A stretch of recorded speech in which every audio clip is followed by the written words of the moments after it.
સુંદર સવારના સર્વ હરિભક્તોને જય શ્રી સ્વામિનારાયણ, જય શ્રી કૃષ્ણ. આજે આપણે જીવનના એક અત્યંત સૂક્ષ્મ પરંતુ ગંભીર વિષય પર વિચાર કરવા જઈ રહ્યા છીએ. ભરોસો. દુનિયા ભરોસાથી ચાલે છે, પરંતુ અવિચારપૂર્વકનો ભરોસો જીવનમાં બહુ મોટું દુઃખ આપી જાય છે. સંતોએ કહ્યું છે, વિશ્વાસ વિના સંબંધ નથી ને વિવેક વિના વિશ્વાસ નથી. આજના સમયમાં માણસનું મન ખૂબ સરળ બની ગયું છે. કોઈ થોડી મીઠી વાત કરે, થોડી સહાનુભૂતિ બતાવે અને આપણે તરત જ એને પોતાના દિલની વાત સોંપી દઈએ છીએ. આપણને એવું લાગે છે કે હવે આ વાત અહીં જ છીએ. આપણને એવું લાગે છે હવે આ વાત અહીં જ અટકી જશે, પણ હકીકત અલગ હોય છે.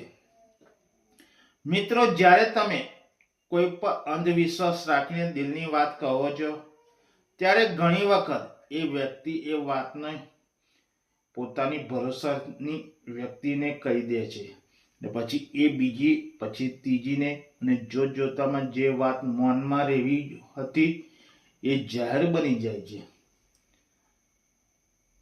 વાત બહાર જવી એ જેટલું દુઃખ નથી, એટલું દુઃખ એ છે કે જેણે આપણી મૌન રક્ષા કરવાની હતી એ જ આપણી વાતનો વેપાર કરી બેઠો. ભગવાન સ્વામિનારાયણ શિક્ષાપત્રી અને વચનામૃતમાં વારંવાર વિવેક ઉપર ભાર મૂકે છે. ભગવાન કહે છે કે બધા સાથે સ્નેહ રાખો, પરંતુ અંતરંગની વાત માત્ર યોગ્ય અને પરિચિત વ્યક્તિને જ કહો. દરેક સાંભળનાર મિત્ર નથી, અને દરેક હસનાર શુભચિંતક નથી, અને દરેક નજીક બેઠેલો વિશ્વાસપાત્ર નથી. આજના યુગમાં સૌથી વધારે દુઃખ જો કોઈ વાતનું થાય તો એ વિશ્વાસનું થાય છે. દરરોજ કેટલાક લોકો પોતાના વિશ્વાસથી ઘાયલ થાય છે. તેથી સમજદારી એમાં નથી કે કોઈ પર પૂરો વિશ્વાસ કરી બેસો, પરંતુ સમજદારી એમાં છે કે વિશ્વાસ સાથે વિવેક રાખો. ભગવાનના ભક્ત માટે સાચો આશ્રય કોણ? ભગવાન, ગુરુ અને સત્સંગ. માનવી બદલાય, મન ફેરવે, વાત ફેલાય, પણ ભગવાન ક્યારે આપણી વાત બહાર નથી પાડતા. તેમની પાસે કહેલી વાત હંમેશા સુરક્ષિત હોય છે.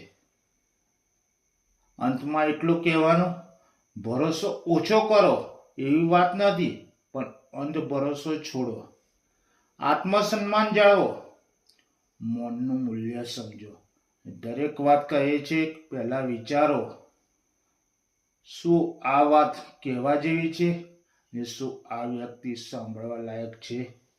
આ જ સાચી સમજદારી, ને આ જ સત્સંગી જીવનની શોભા છે. જય શ્રી સ્વામિનારાયણ.